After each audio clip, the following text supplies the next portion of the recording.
Aujourd'hui,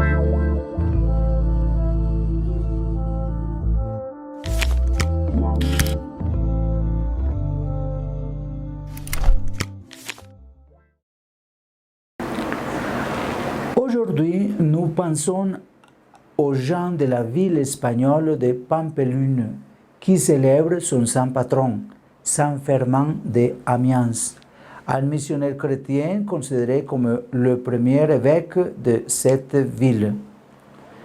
On sait peu de choses sur ce saint qui a vécu entre le 3e et le 4e siècle.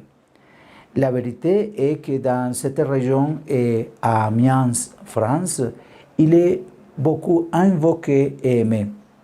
Aujourd'hui, sous forme de pilule, savoir pleurer avec les autres, c'est cela la sainteté.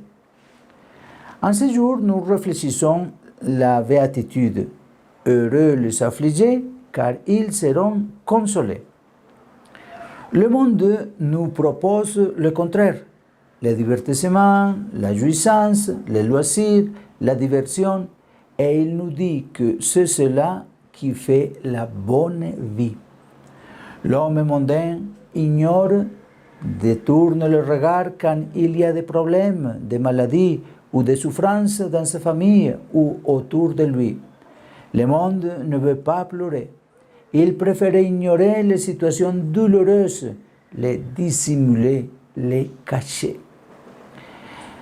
Il s'ingénie à fuir les situations où il y a de la souffrance, croyant qu'il est possible de masquer la réalité où la croix ne peut jamais manquer. La personne qui voit les choses comme elles sont réellement se laisse transpercer par la douleur et pleure dans son cœur. Elle est capable de toucher les profondeurs de la vie et être authentiquement heureuse.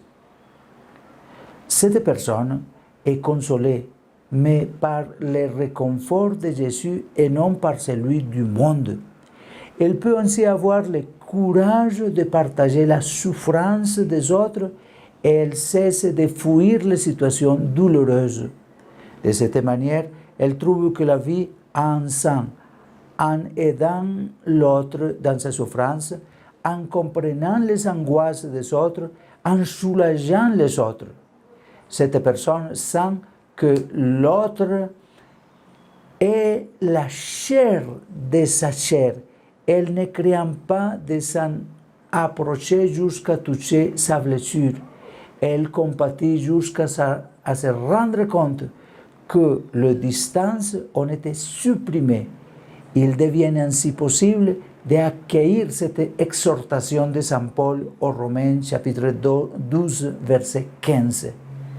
Pleurer avec qui pleure. Savoir pleurer avec les autres, c'est cela la sainteté.